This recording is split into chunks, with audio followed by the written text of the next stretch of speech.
We are back for Genius Chapter 7, The Great War, Communism to Making Lots of Babies. Stay tuned, guys. You're tuning into the destination for TV superfan discussion, AFTERBUZZ TV. And now, let the buzz begin.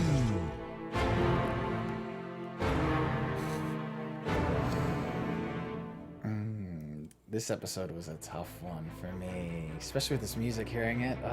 It was a tough one? Yeah. What do you mean by a tough one? Guys, welcome. My name is Zach. I am here with my lovely panelists, Mina. Mina, introduce yourself. Hey, I'm Mina. Happy to be back. This was a good episode. This was an good. amazing... There's so much to take in, though. This is a powerful episode. Yeah. It jumped a lot. Let's get right into it, guys. We have young Picasso, we have old Picasso. In our look back of young Picasso, we have starting off in 1912, working all the way up to 1914, which is also known as the Great War. Looming of the Great War as well. What are your thoughts on... just give me your thoughts on the episode so far. Yeah, you know, you're talking about young Picasso and old Picasso, and the way this episode was broken down was kind of like World War I and then World War II. The two biggest wars. Now, did you notice, though, prior to these episodes, we had World War II that was present. This episode was the beginning of World War I. World War II is ended. Yeah. Which is a very interesting way to portray things. I did notice that, but I think in a way that made it much heavier because with the end of World War II, that's like the culmination of the world realizing what happened with the Holocaust and how, you know, we can't stand for this injustice anymore. So it was very heavy. I think I could argue that it's even heavier now that the war has ended because you see the destruction of the war as opposed to just being in the war. But with World War I, being in the war when it comes to World War I still feel like that's heavy because that's when trench warfare was a thing, and that was really like with all the gas, the and nitty gritty of like. Well, that was the start of the UN afterwards, where we all came together. It was like, look, if we're going to be in war, then certain things have to be okay and cannot be okay. And I feel like World War I in itself has a gravity to it as well. Just as kind of, maybe it's a little overlooked just because of our age. You know, maybe the elder generations knew a little bit more about it. Who knows? But yeah, we got right into it. We have Ava, kind of a new character who comes out. One of Ferdinand's friends, actually. I don't know how I feel about her. Okay. Honestly, I was like, let's get into in my notes, I was like, homewrecker, ? But then she's so sweet. But I just, like, the way we were introduced to her as a character, I was like, I don't like this lady. And then I began liking enjoyed her. it, actually. I thought it was perfect because the way that we ended last episode was Ferdinand was sleeping with Opie, right? Is that his name? Opie? Yeah. Such a weird name. Sleeping with Opie, cheating on Picasso, and like Picasso, yeah, he works a lot and he, you know, doesn't pay too much attention to her, but he took her from rags to riches. They both went from rags to riches, and you know, she can't give him a family, but he sticks by her side. You know, he could very easily go off and cheat and do other things, but he stays true to his work, and he tries to give her the best life that he could provide for her. And what does she do? She runs off and cheats on him. But here's the thing. Women and men cheat for very different reasons. And with women, very true. It's typically the case that women cheat because they feel an emotional void and they feel like they're not getting the attention and the love that they need. With men, sometimes it tends to be a wandering eye where they're sexually attracted to someone and it's a one-time thing that never happens again. It's very, well, it depends. See, okay, in so this case, that's my... It's interesting because young Picasso is so pure. Exactly, but that's older why... Picasso is just like so cynical and he cheats, and we see even in, we'll get to predictions later, but we just see his this repeated pattern of behavior where he goes from this cute little softie to this person who just wants every woman, wants to paint everybody. Morals. Did you not notice how like the young Picasso, all he wanted in that stream was a family, kids. We went through 3 people. I think this episode, 3 women of where he wanted a family and kids, but obviously he can't have kids with Ferdinand. We had Brock coming to him saying like, it's time to grow up. You should get a real wife. Like Ferdinand cannot provide what you need to, so you need to move on from her. And then we meet Ava. But here's the thing, you know, you keep saying Pablo wants to have a family, and that's his focus, but I find it very interesting that despite this being his focus, the advice he gives to Brock is, why would you want a family when you're doing so well with your painting. In the beginning, yes. Yeah. And Yeah. I think he like stopped himself in hearing that. I think, okay, so yes, he believed that at first. But then the looming war came along, and then he realized his friends were going off to fight for that. And he's seeing Brock wanting to get married. In the previous episode, Apollinaire was getting married. We had a little fight where Max was like, I'll never have a family because of his homosexuality. So I think all these things have weighed on him to where he's just like, you know, maybe I do need to move into this next realm of life. Because it became so present once he found out about Ferdinand. So now, let me ask you, do you think he was looking for any out with Ferdinand? Or do you believe, like, he truly loved her and would stick with her by her side to try and make it work if she never cheated? I think he truly loved her and would have tried to make it work, but the way their love was being portrayed in the episodes was as though he had emotionally checked out of their relationship, because that was kind of the excuse for the inevitable cheating on her end. Because we even, you know, we had like the whole preface to that when she's like, yeah, I don't really know. She implied that she doesn't even know who Picasso is, and it's hard to get close to him when she was talking that's to that's when she met Opie. Yeah. Okay. So I feel like it takes two. I'm not excusing cheating whatsoever, but 100%. There's always a reason why something happens. Yeah, no, he was very wrong in his actions and what he did. He should have taken a little bit more care. But we also saw in that dinner when we got to meet Ava that Ferdinand doesn't really care for much of anything. Doesn't care to do anything. She doesn't even know how to sew a button. She just buys more clothes. I don't know. That part bothered me so much because here she is vouching for her friend Ava and talking her up and complimenting her and saying she sewed the curtains, and young Picasso takes it upon himself to say, yeah, you can't even sew a button. All you do is you throw out the clothes and get a new one. It's like, hey, like, I did not talk up my friend to just be insulted like that. I thought that was, like, that's how you kind of tell their relationship is falling apart a bit. Yeah, I mean, it was a start to an end, but it was not how I thought it would end. I honestly thought Picasso was going to be the one that cheated, and it would start what we see now with the older Picasso, how he portrays and acts with women. But it was her. So, I don't know, maybe that was like kind of the start of why he is the person that he is, you know? I think because he was so true with love, and like, this is who, like, I will be here with you. And you see it in his artwork, and you see it. He was, you know, it's so, that's why I feel such a disconnect from young Picasso and old Picasso. Like, I see, oh my God, I see similarities between both, but there's just like this disconnect in terms of relationships and love, where I feel like young Picasso is so sweet and loving and kind and is willing to do anything for his women. And old Picasso kind of sees women as disposable for whatever his needs are at that moment in time. Yeah. Well, up into this episode, I would say. Okay, sure, but for older Picasso, we'll get into that with Francois. And young Picasso is still very sweet. I feel like him meeting Ava, like he still retains that sweetness, and I think her death is what caused him to kind of change. Yes, I would think so. I mean, he was so cold and dead almost to Ferdinand when she came knocking at the door and was just like, "Is she here?" And he's like, "Of course, like, yes, you know she's here." That breakup was so hard, and it resonated so much with, like, you could see that, like, Picasso was hurt. He was upset. Like, he had a love with Ferdinand, and he's like, she's like reaming into him, and he's like, I don't want to fight anymore. Like, did you feel any sort of empathy for Fernand? I felt, yes. Okay, so this is a tough subject because of, one, Picasso obviously was not being a good husband. Or not even husband, good boyfriend. Not really around, focusing on his work, but we got a lot of great things out of him because of that. So if he was to be paying attention to her, who knows where he would be today. At the same time, work through it. You know, like, it was the times with men, and how, like, the women stayed at home and the men did their thing. And, like, you know, luckily Picasso was home with her, you know, where other men were in factories and doing stuff.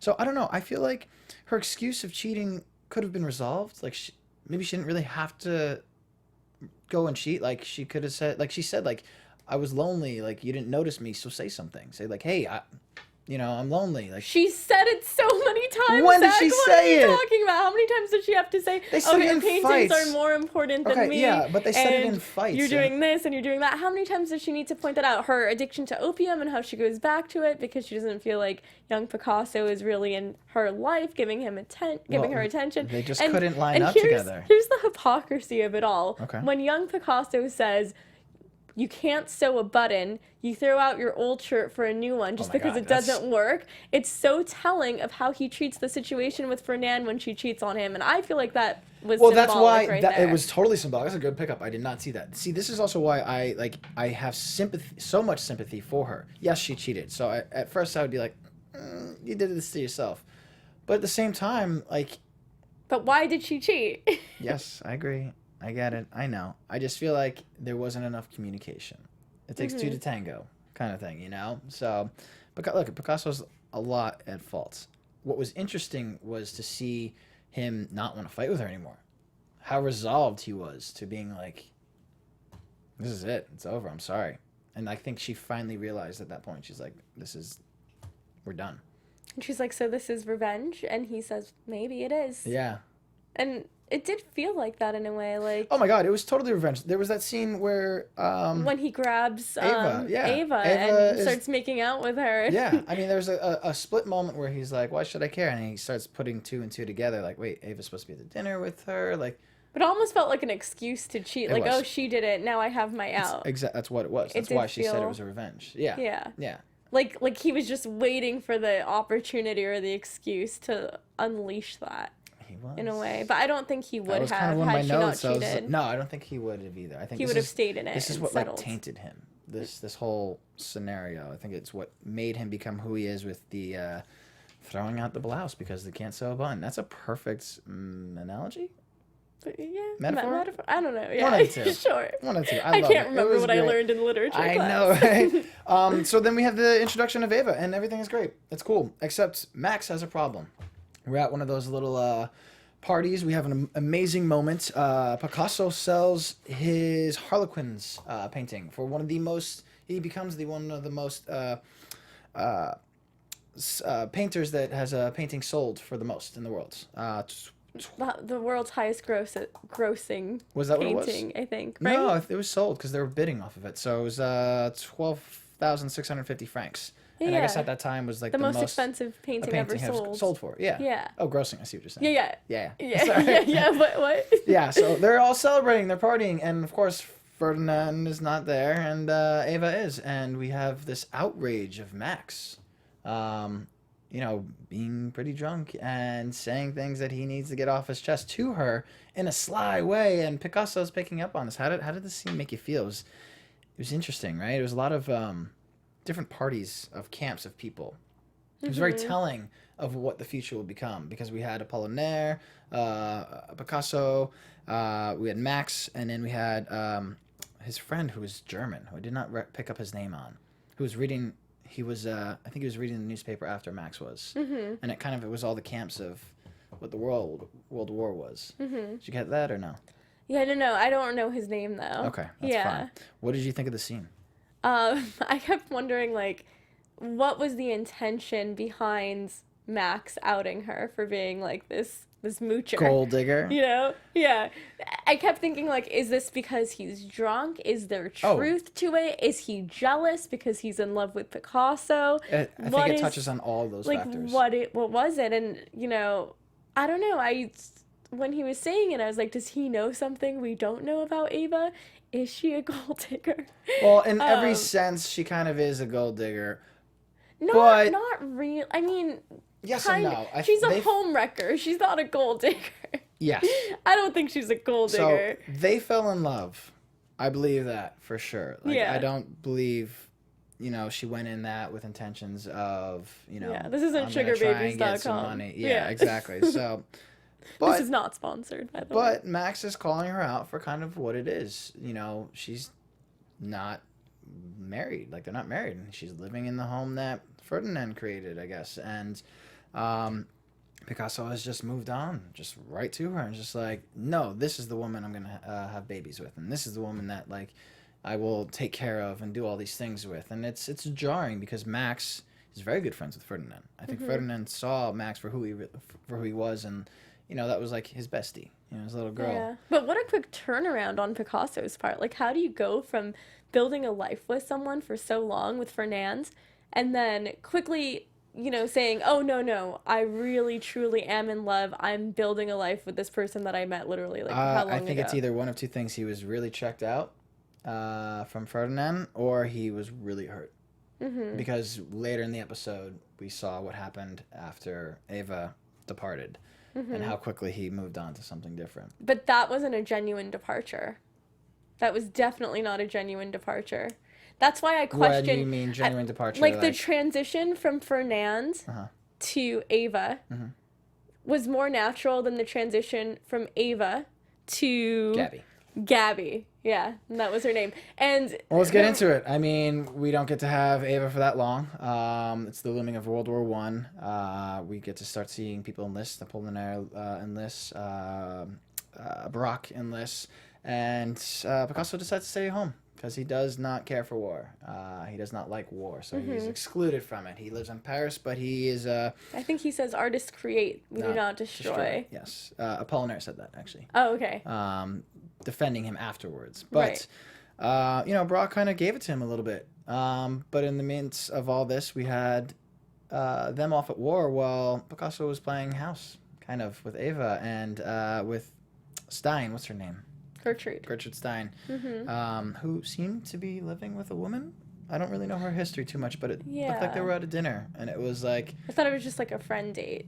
Kind of, I guess it seemed like it. Who knows? But Ava's sick. We find out later she has lung cancer, and it's a short-lived for her.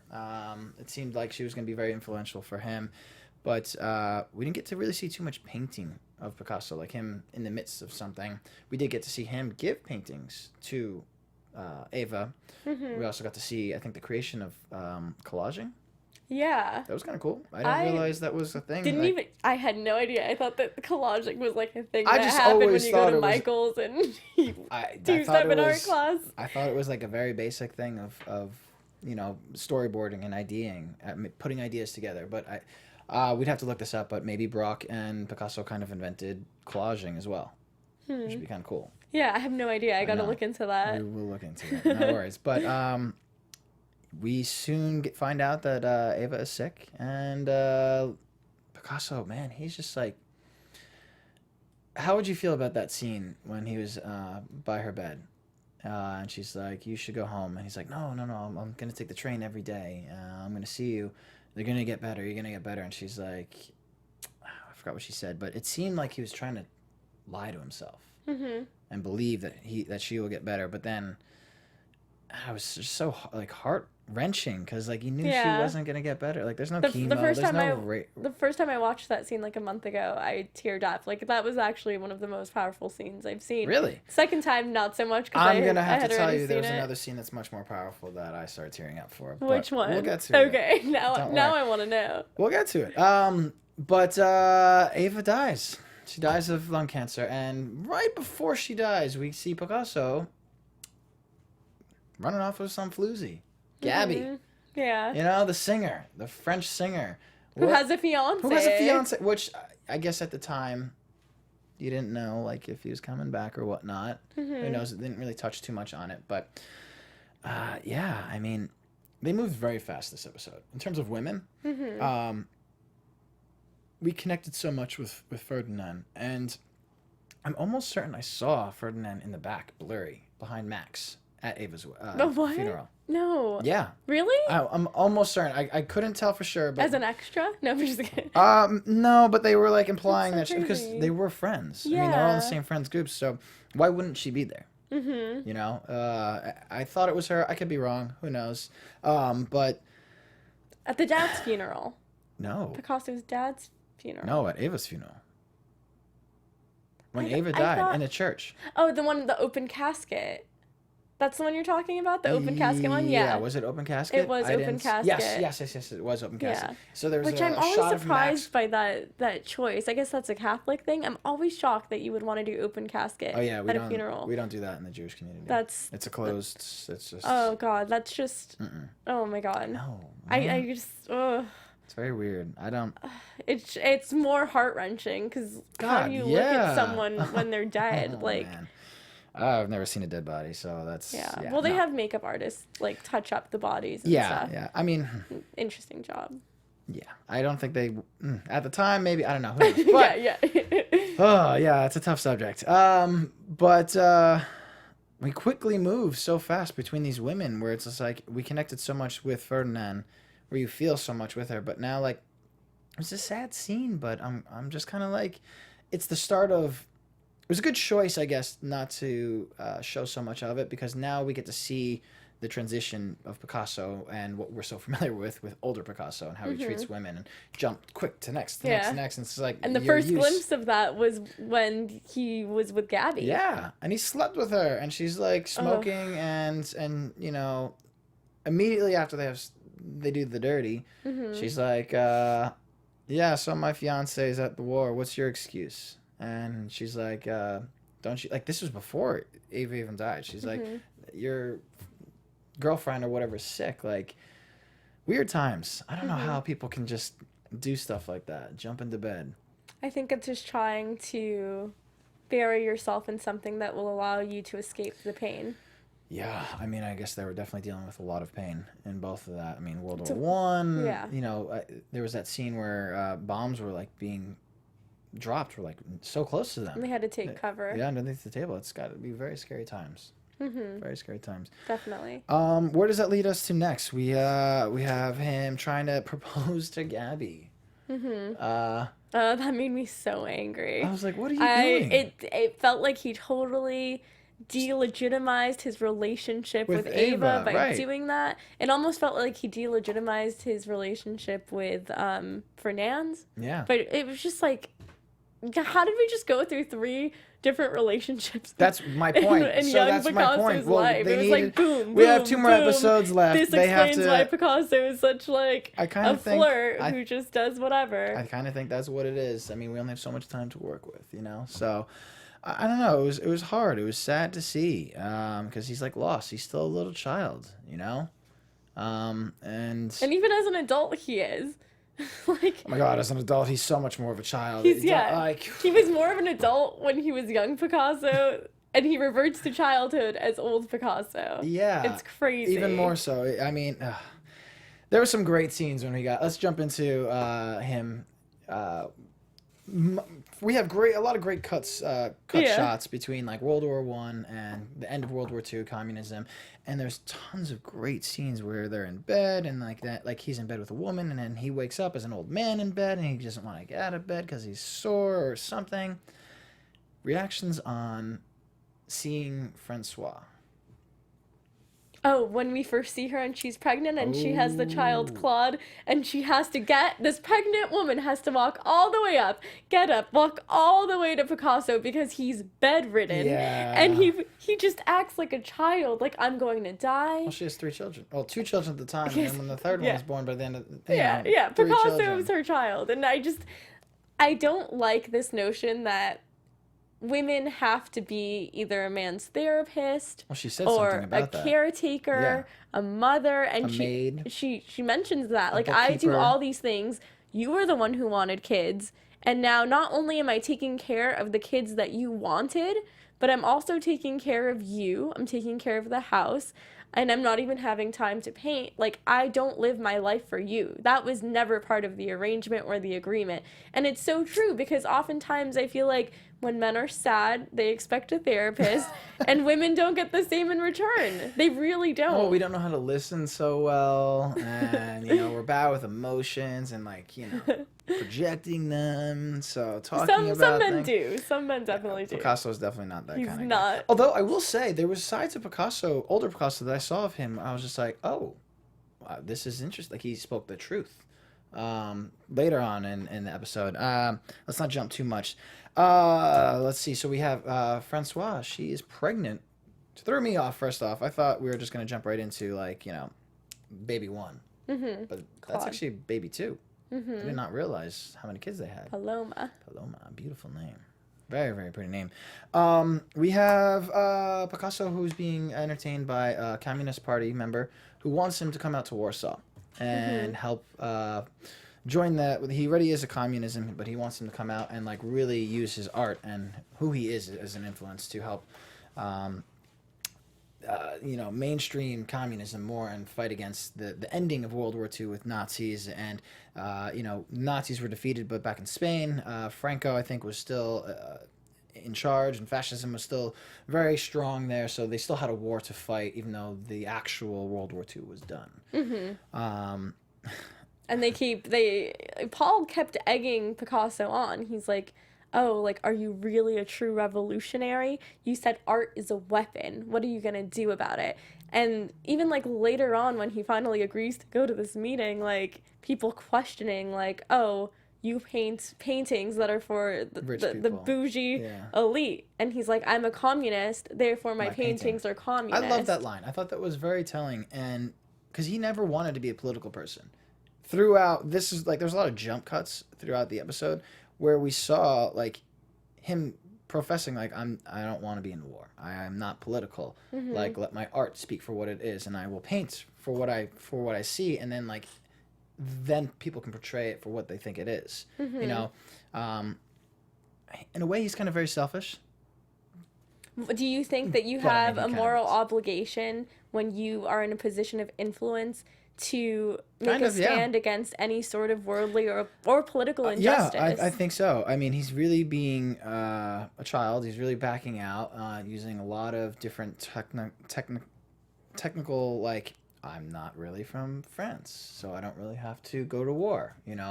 Again, he brought up... should he have to go to war? Everyone at the time was going to war. I mean, did you think it was a cowardly move to stay in paints?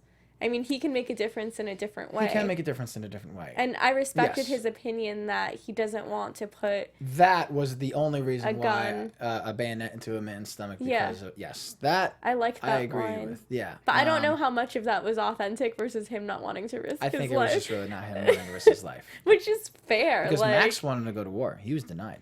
Why was he denied? I didn't get that. Because he was a homosexual. That's what I thought. And I was like, did they have that rule back then? Oh, yeah. Yeah. Yeah, it's only recent until, like, it's very... Oh, the don't ask, don't tell. Yeah. Okay.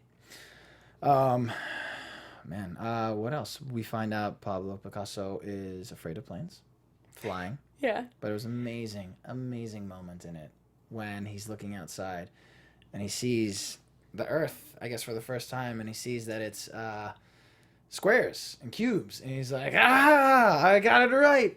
I thought it was amazing how he... Cubism! He saw cubism way before so many other people, and, like, it was there already in nature. He was able to see that before, Yeah. I thought it was really awesome. Yeah, I love that. I also love that he made Francois the person who was in charge of all of his finances should the plane crash. It was just another way to kind of say, I make you the point person, but also I think I'm gonna die. And he's just acting like a child again. I can't explain it in a way. Yeah, there's a lot of moments in this episode where he's just acting nothing like a child. But there's also some really nice moments of him being an adult and like being truthful and honest and being like, there was a moment where when she was sick with the doctor, he went to Warsaw because he wanted to run. I thought it was so genuine that when he came back, had mentioned that to her. It was just like, yeah, she asked him, yeah. And like he could have lied. He could have just like, accused her or just like put the onus back on her. But he was open and honest. And there was a few moments where you see why they have two kids together and why they're together for so long. She says we're allies. And I think that was a beautiful moment because she held him and hugged him and they worked together. They worked really well together. I love the relationship between Francois and Picasso because there are so many redeeming qualities you see in Picasso when he's with Francois. Yes, 100%. However, Francois puts up with a lot of bullshit. Like, she really, really does. I know. She puts up with a lot, and you know that she's not the type of person who's a pushover whatsoever. She's confident, she chooses her battles. She's independent, and she does choose her battles. I do agree with that. Well. But it's just, I mean, that whole scene where Picasso is talking about how I did want to run and leave you when I heard you were sick, and how the directors just cut to the scene of him losing Ava. Yeah. It's so brilliant. Like, they always choose the best time Best to moments. switch back and forth. And there's so much switching back and forth from young Picasso to older Picasso on the show, but it's done in such a beautiful way. It's not where jarring it's just at a all. seamless It's integration of music, two different personas of Picasso. The music, a theme, you know, as simple as like laying in bed or something like that. Like all these things are just put together so perfectly. Yeah. I love it. I always love it when it's like young Picasso is in bed with a woman, then it goes to older Picasso in the bed with a different woman. With a different woman, or just by himself. There's always like this subtle innuendo or implication, like, oh, he's just like this big flirt who is with a lot of women. He's a womanizer. It's like every choice they make stylistically has implications for Picasso's character. It does, yeah. And I think that's why this show's put together so beautifully, we have this season, why we're going to have a third season. It's amazing. So let's get to the part that got me the most. I can already guess what it was. Man, him going to the concentration camp. Yeah, so we walk up to the front of it, and what was said? It says, work makes you free. Work makes you free. Which is a great lie. It was a horrible lie. I mean, the second the guy rolled up his sleeve in the stairwell and was just like, I want you to see why you're really here. And he showed him the tattoo, and we got to see the camps. Those, I think, actually, they probably filmed. They went right to where, like, I don't think that was built. That was Warsaw, Poland. It looked like very authentic. Did not look like a film set whatsoever. That was not at all. I'm fairly certain they went into the showers and everything, and that was very powerful. It got to me. That was a tough scene to sit through, but you saw where it affected Picasso and how it changed him as well, and it kind of did make him see the bigger picture of life outside. I think for the first time, outside of art, and like him being so selfish about like, oh, I'm a painter and like my art is my work. You know, I think he finally saw beyond that, where he's like, my art is influencing people, so maybe I do need to have a bigger voice. You know, it's so interesting because I feel like there always is that transition in life where you're doing one thing and then there's a switch. It's like, even whenever I listen to Maria Menounos' podcast, like, she talks about how, you know, she was always focused on, you know, entertainment and pop culture and working so hard. And when she got her brain tumor, it was all about, okay, how do I want to live my life now? Yeah. Like, there is a bigger picture beyond entertainment. And I think it's seeing the mortality of humanity. Yeah. And the injustice, like, that was done to Jews and homosexuals and a few other people that were affected by the Holocaust. And it sat with him. And it really changed him. So before we get to see how it changed him, guys, I would like to tell everyone to please go check us out on iTunes. Give us 5 stars, thumbs up on YouTube, everything. We are only here because of you guys, so we want to thank you for watching us and keeping us going. So out of that, we got a beautiful picture. And a beautiful name for a child as well. Paloma, I like that. But what I didn't like was when Picasso came back and it felt like he totally disregarded Francois' feelings when she said, you said that you would be gone a week to Warsaw, Poland. 3 weeks. You were gone 3 weeks. And then he talks about how this whole Holocaust happened, how millions of Jews were killed and slaughtered. And then it's like he invalidates her feelings. That's like me saying I'm hungry and someone saying, there's millions of children starving in Africa right now. Yes. How are you hungry? But the difference between that two is, I think, how we are viewing, how we know history and view it to how they are living it. Where up until 1945, when the war had ended, nobody knew about these concentration camps. It was a rumor. It was rumored that, like, people were dying and things like nothing so atrocious could ever be thought of until, like, Americans and the Russians came and saw these camps, and then rumors of like, there are bodies in trenches, just malnourished bodies, and there's like massive like furnaces that have like bones and everything in it, and they're like, we're finding just massive amounts of humans, and like people didn't know about it. So the premise of Francois, maybe just hearing about it, still maybe not believing about it, the gravity of that situation, I don't think has really affected her. She had every right to say what she said, like, you know, don't compare me to it. But she wasn't there where Picasso walked through the showers, and they didn't show it, but I've seen pictures. There are legit claw marks of people's nails in there, just like dying, breathing of like, you know, poisonous gas in them. So he was there. He felt the ghosts of everything, and I think that's why he said those things. Yeah, because it was much more palpable for him. It's so fresh for Yeah. him. Yeah. So it definitely affected him a certain way, and that's why he saw life in a bigger way. We got off a little off topic, but we do have the picture that he painted for the peace conference that he did in 1949 for the Communist Party. He painted this beautiful picture of a pigeon, which I guess they call paloma in Spanish. It wasn't a pigeon, it was a dove, really. And this was inspired from his father, because that's I guess he went back to basics of his father painted pigeons and stuff like that. We got a nice little story as to why he chose the pigeon, like when his dad, I guess, brought home a dead pigeon or something, and like the beautiful pigeons came and pecked away at it. I thought he said doves were pecking Doves, away yeah, at it. doves. When I say dove, pigeon, Yeah, yeah. Because I think that was the important difference, like how doves are always a symbol of peace, but these doves were doing, like, were like Heinous things. pecking, Yeah, they were just pecking this taking bird to thing death, apart, yeah. almost like a vulture. And so that's It's a where cycle his of life, that's yeah, that's where Yeah. you know, Picasso's quote, art is a lie used to tell the truth. That's that where it down. I comes love into that. It was play, beautiful. because you put something on a canvas, on a piece of paper, on any sort of medium, and maybe it's not necessarily the reality, but you use it as a tool to explain what the reality is, and that's what he did with this painting. I like it, and it invokes a lot. And it's very, it's simple. You know, it's dark but light at the same time. So, guys, check that out. You could look it up for yourself, research it, dig into it as much as Dove you or a like. pigeon? I'm gonna say it's a dove. It looks kind of like. I thought it was a dove. Yeah. Yeah, I mean it's white, but you know, Yeah. I like it. So That explains the quote better. yeah, a little bit, and Like- His perception of doves has never been peaceful, but that's the lie that he's using to bring about the message of peace. now how do you feel about him naming his daughter Paloma though? If that's the premise of it, of like art. Yeah, no, I get what You you're know what I'm saying. saying? I still thought it was very sentimental It was and very sweet, because he sentimental. said there will always be peace in our family, Okay. and I thought that was sweet. That was very pretty.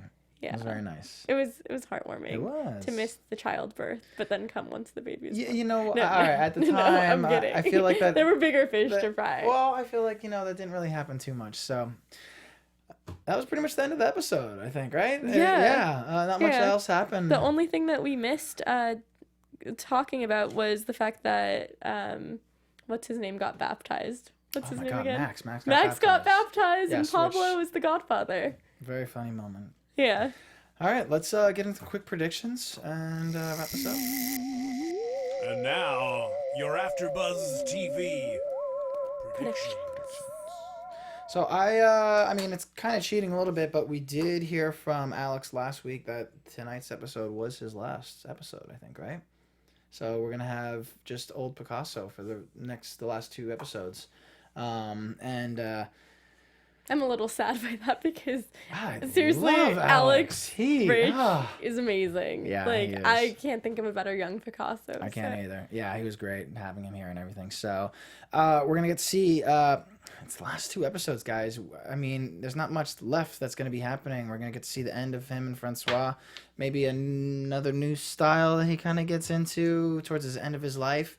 And there's some cheating, of course. More cheating, right? Yeah, but Francois leaves him. She does. I think so. Good. I hope think so. I haven't read her memoirs yet I in haven't real either. I life. hope she takes the kids, and that's that for that. What do you think? What do you think's gonna happen? Yeah, I kinda think a touched new on a lot, love but interest is going to be introduced. I have no idea who that new love interest is, I because he hope said she's not so a baby. many. I hope she's like at least 30. And Yeah. Not like 21 or something Oh weird. God, yeah. Um, Please no. anything else? I don't know. I want to see Picasso more as a father. I feel like we missed out on I don't that. think we're gonna get that. Yeah, I doubt it. It wasn't really who he was. Yeah, but I wonder what else is going to be brought in, like any more politics. There has to be, but Well, yeah, we got I a can't little imagine hints. Alex not being in this episode. I don't know. If Like, he they're is not or going to have any flashbacks Maybe. anymore? I hope they have more. I don't know. Maybe he was wrong in his timeline of things. We'll see. We did get a hint, though, that America is not going to buy his paintings anymore. So maybe he'll have like a dip in popularity because of him being a communist. So anyway, guys, I guess until next time, we'll find out. Mina, where can they find you? You guys can follow me on Instagram at Mina Makes Magic. And guys, my name is Zach Silverman. You can find me all across social media at Zach with a CH Silverman too. You guys have a great night. Join us for next time. See ya. From executive producers Maria Menounos, Keven Undergaro, Phil Svitek, and the entire AfterBuzz TV staff, we would like to thank you for listening to the AfterBuzz TV network. To watch or listen to other after shows and post comments or questions, be sure to visit AfterBuzzTV.com. I'm Sir Richard Wentworth, and this has been a presentation of AfterBuzz TV. Buzz you later. The views expressed herein are those of the hosts only and do not necessarily reflect the views of AfterBuzz TV or its owners or principals.